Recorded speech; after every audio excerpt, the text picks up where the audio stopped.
Most people buy a folding bike based on how small it gets, but the real mistake is ignoring how often you actually have to carry it. Here's the truth about modern small wheel bikes. You are buying a strict trade-off between portability and ride feel. Bigger wheels roll over trash better, but they suck on crowded trains. If you mix biking with transit daily, 16-inch wheels win. The Brompton A-Line gives you that legendary 25-inch compact fold for 999 pounds. But standard folders are effectively one-size-fits-all. If you fall outside average height, the $1,890 Bike Friday packet is a game changer. It's made to measure, starts at 21 pounds, and packs into a backpack system. Fit matters. For most everyday riders, 20-inch wheels are the sweet spot.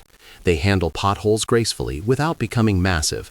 The $899 DeHaan Mariner and $1,099 Tern Link are the practical benchmarks here. A common myth I hear is that 20-inch wheels are painfully slow. They aren't. Smaller wheels actually have lower inertia, meaning they accelerate much faster from a dead stop. But 20-inch bikes are evolving.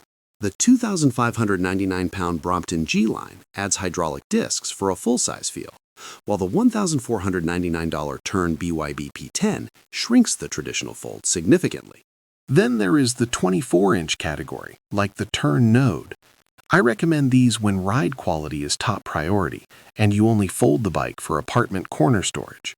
Here's the trap buyers fall into, confusing folded volume with carrying weight. A 14.8 kilogram G-Line gets heavy on stairs fast. If you carry often, prioritize lighter 16-inch frames. How do you choose? If you fold 4 times a day for the train, get 16-inch. Rough roads but limited storage, 20-inch. Long rides but no garage, go 24-inch. Don't overspend on an ultra-compact fold if you just need hallway storage.